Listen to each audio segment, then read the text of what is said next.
سوال اس طرح آیا سوشل میڈیا پر ہے کہ رحمت کائنات صلی اللہ تعالیٰ علیہ وآلہ وسلم کی ظاہری حیات میں کم و بیش 63 مرتبہ ربیع الاول کا مہینہ آیا ہے یا ہوگا، جو بھی یہ لکھنا چاہ رہے ہوں گے۔ کہتے کس حدیث سے یہ ثابت ہے کہ آپ نے اپنی ولادت کا دن منایا؟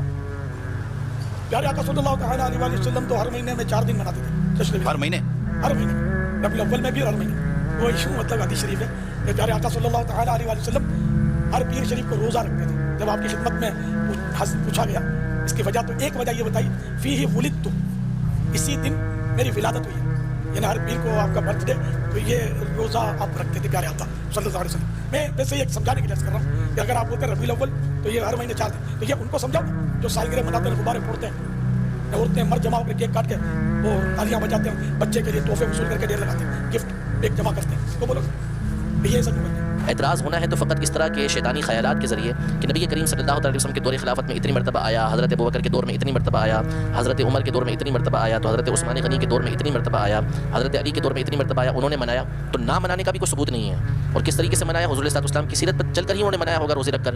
لیکن اسی طرح کے بہت سارے امور ہیں جو اس دور کے اندر آئے لیکن انہوں نے نہیں کیے، آج ہمارے دور میں وہ ہو رہے ہیں، اور وہ دینی کام ہیں جو کیے جا رہے ہیں، لیکن اس کے اوپر کسی کو کوئی اعتراض یہ نہیں ہوتا۔ ربیع الاول سوائے ابلیس کے جہاں میں سبھی تو خوشیاں منا رہے ہیں۔ تو وہ بعض اوقات لوگ پھر مثال دیتے ہیں کہ آپ اقبال ڈے بناتے ہیں، قائد اعظم ڈے بناتے ہیں، اپنے بچوں کے برتھ ڈے بناتے ہیں، تو نبی کا برتھ ڈے بناتے ہوئے آپ کو تکلیف ہوتی ہے؟ نہیں جناب، ایسا نہیں ہے۔ رسول اللہ صلی اللہ علیہ وآلہ وسلم چونکہ ایک ریلیجس پرسنالٹی ہے، آپ کے ساتھ کوئی ایسا عقیدہ منسوب نہیں کیا جائے گا جو آپ کی اجازت کے بغیر ہو رہا ہو، کیونکہ وہ پھر وہ دین بن جائے گا۔ ڈاکٹر اقبال یا محمد علی جناح یا اور پرسنالٹیز، ان کو ہم اپنے پولیٹیکل لیڈرز کے طور پر لے رہے ہوتے ہیں، مذہبی پیشوا کے طور پہ تو نہیں لے رہے ہوتے۔ نبی الاسلام کی پرسنالٹی تو ایک سینسٹیو ایشو ہے نا کہ ہم ان کے ساتھ کوئی چیز ریلیٹ کریں، اور پھر اگر آپ علیہ السلام کے ساتھ کوئی چیز ایسی ریلیٹ کرنی ہے تو سب سے زیادہ سمجھدار اور عاشقان رسول کون ہیں؟ صحابہ اور اہل بیت، اور ان میں بھی سب سے بڑھ کر خلفائے راشدین،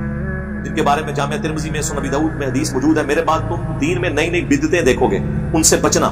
علیکم بسنتی و سنت الخلفاء الراشدین المہدیین، تم پر میری سنت اور میرے خلفائے راشدین ہدایت یافتہ کی سنت لازم ہے۔ تو ہم معصومانہ سوال جب ان سے کرتے ہیں کہ بتائیں کہ جب مولا علی کوفہ شفٹ ہو گئے، دارالخلافہ انہوں نے کوفہ شفٹ کر دیا، اور مولا علی وہ ہیں کہ جو 3 خلفاء کے ساتھ نائب کی حیثیت سے رہے اور چوتھے نمبر پہ خود خلیفہ بنے، کوئی حدیث کو چھپی رہ گئی تھی تو ان تک تو پہنچ گئی، تو جو 5 سال کوفے میں مولا علی رہے، تو وہ جو 5 سال 12 ربیع الاول کا دن آتا تھا، اس میں جو مولا علی جلسہ کرواتے تھے کوفے کی بڑی جامع مسجد کے اندر، اس میں مہمان خصوصی کون ہوتا تھا؟ یہ آگے سے کہیں گے ہیں یہ کرتا ہے سوال جی، اس نہیں ہوئے گا جو تسی اے کر کے ساڈے عشق کو چیلنج کرو گے، پھر اسی نہیں جی پوچھیں گے کہ مولا علی جو ہے وہ نعت کس سے پڑھواتے تھے کوفے کی جامع مسجد میں، تو آپ کو چہرہ لٹکا کے کہ اس زمانے سے کچھ نہیں ہوتا۔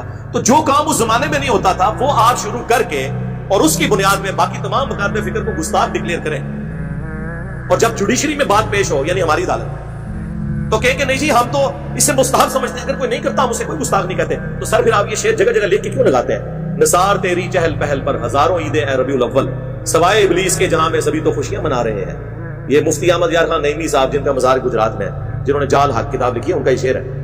آپ نے پوری امت کو ابلیس بنا دیا، صحابہ تابعین تبع تابعین کے مبارک دور میں جتنے مسلمان ہیں ان کو ابلیس کہہ دیا، کیونکہ وہ آپ کے طریقے میں تو میلاد نہیں مناتے تھے، تو وہ تو وہی طریقہ تھا جو صحیح مسلم میں ہے 2750 فیہ ولدت وفیہ انزل علیہ، میں پیر کا روزہ اس لیے رکھتا ہوں کہ اس دن میں پیدا ہوا اور اس دن مجھ پر پہلی وہی نازل۔ تو بتائیں پھر مولا علی نے کس طریقے سے میلاد منایا ہے؟ پھر آپ کو یہ ڈھیلا سا منہ بنا کے بتائیں گے کہ جی ہاں جی وہ اعلیٰ حضرت نے بھی فتاوی رضویہ میں لکھا ہے، ہمارے بزرگ بھی بتاتے ہیں کہ ایک ایوبی بادشاہ تھے، اہل سنت تھے، یہ اہل حدیث کو کہتے ہیں نا، شیعہ نے شروع کروایا، شیعہ نے شروع کیا، آپ گوگل میں بھی جا کے لکھیں تو پوری ہسٹری اس کی آ جائے گی آپ کو ویکیپیڈیا کے اندر۔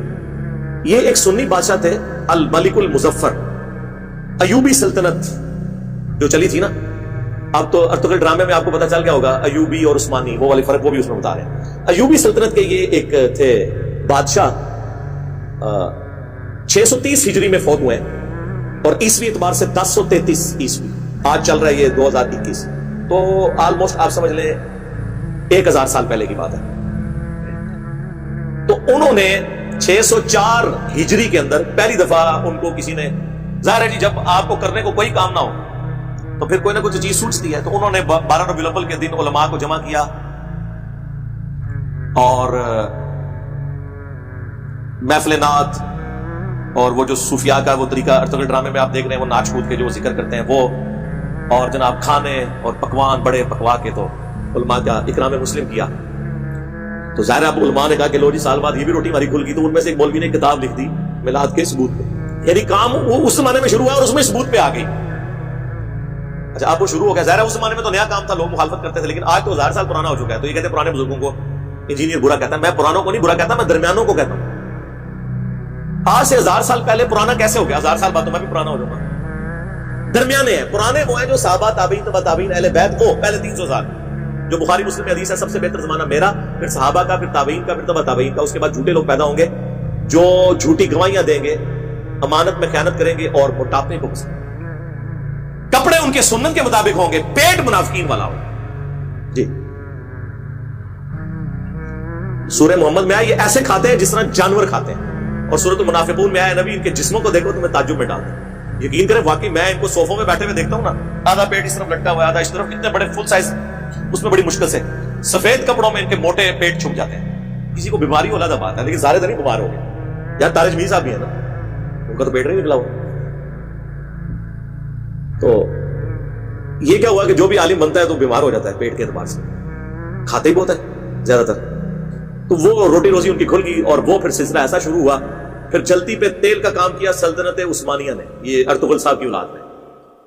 انہوں نے 1588 عیسوی کے اندر، آج سے آلموسٹ آپ سمجھ لیں 600 سال پہلے یا 500 سال پہلے کہہ لیں، انہوں نے سلطنت عثمانیہ جو 3 براعظموں میں پھیلی ہوئی تھی، سرکاری سطح کے اوپر 12 ربیع الاول کی چھٹی ڈکلیئر کر دی.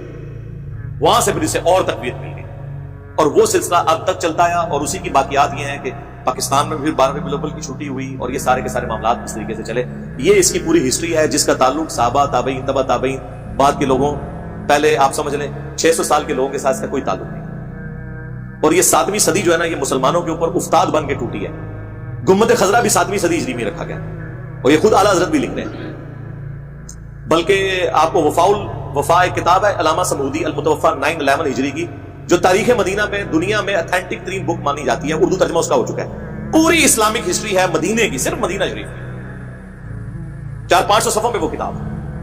اس میں گنبد خضرا کی ہسٹری لکھی ہے کہ 678 ہجری میں نبی الاسلام کی وفات کے 650 سال کے بعد یہ لکڑی کا گنبد لا کے قبر رسول کے اوپر رکھا گیا ایک فاطمی بادشاہ نے. اور جب رکھا گیا، جس وزیر نے مشورہ دیا تھا، لوگوں نے اس کے لیے بددعائیں کی، حتیٰ کہ اسے معزول کر دیا گیا اور لوگوں نے کہا کہ اسے سزا ملی ہے اس کام کی جو اس نے یہ الٹا مشورہ دیا تھا. آج سعودی حکومت کی جرأت نہیں کہ اس گنبد کو ہٹا سکے. شیخ البانی آخری وقت تک سعودی حکومت کے خلاف رہے اس مسئلے میں. شیخ البانی کو انہوں نے سعودیہ سے نکال دیا. انہوں نے کہا یار یہ تم نے کیا جواز پرووائڈ کیا. لوگ کہتے ہیں جی آپ گنبد ہٹا دیں گے تو قبر مبارک ننگی ہو جائے گی. نعوذ باللہ. قبر مبارک تو حجرے سیدہ عائشہ میں ہے سلام اللہ علیہا، وہ ننگی نہیں ہوگی نا، وہ پہلے ننگی تھی. گنبد ہٹانے سے کوئی فرق نہیں پڑتا. لیکن پوری دنیا میں جواز اس کو بنایا ہوا ہے اس چیز کو جو 650 سال کے بعد ہوئی ہے. صحابہ کرام سونے کا گنبد رکھ دیتے ہیں، لیکن صحیح مسلم کی حدیث، میں تمہیں منع کرتا ہوں قبروں پہ عمارتیں مت بناؤ، قبروں کو پکا مت کرو اور قبروں پہ مت بیٹھو، نہ مجاور بن کے بیٹھنا نہ فزیکلی بیٹھنا. ورنہ صحابہ کے دور میں قبۃ الصخرہ، ڈوم آف دا راک، یروشلم میں اس چٹان پہ جس چٹان سے نبی الاسلام معراج کے لیے تشریف لے گئے، عبد الملک بن مروان کے دور میں، یہ آلموسٹ آپ سمجھ لیں 78 ہجری کے اراؤنڈ اباؤٹ یہ گنبد بنایا انہوں نے. اتنا بڑا گنبد، گنبد خضرا تو اس کے مقابلے میں بہت چھوٹا ہے. گنبد بنانے کی ٹیکنالوجی تو قبل از مسیح ہے. یہ آیا صوفیہ جو استنبول میں اب انہوں نے کھولا ہے، یہ نبی الاسلام کی پیدائش سے پہلے کا بنا ہوا ہے. تو ذرا اس کا گنبد دیکھیں. گنبد خضرا جیسے درجنوں گنبد ہوں، اس سے بڑا اس کا ایک ڈوم ہے. اور جب دنیا کی سپر پاور حضرت عمر کے زمانے میں مسلمان بن چکے تھے تو ایک گنبد حضور کی قبر مبارک پہ کیوں نہیں رکھ دیا؟ ان کو پتا تھا یہ منع ہے. یہ ہے کتابوں کا دین. تو اسی لیے ہم عرض کرتے ہیں کہ مرنے سے پہلے اے مسلمان کر لے اس پہ غور. کتابوں کا خدا اور ہے، بابوں کا خدا اور، کتابوں کا نبی اور ہے، بابوں کا نبی اور، کتابوں کا دین اور ہے، بابوں کا دین اور. بابے بھی اسی دین، اسی رب کو، اسی پیغمبر کو مانتے ہیں، لیکن ان کوالٹیز کے ساتھ نہیں جو کتابوں میں رپورٹ ہوئی ہے. وہ ان کوالٹیز کے ساتھ مانتے ہیں جو ان کے بابوں نے رپورٹ ہوئی. اب ہم تو پیار محبت سے سمجھا ہی سکتے ہیں، غصہ نہیں کسی پہ کھا سکتے. ان چیزوں کو لوگ پھر جذبات کے ساتھ جوڑ لیتے ہیں.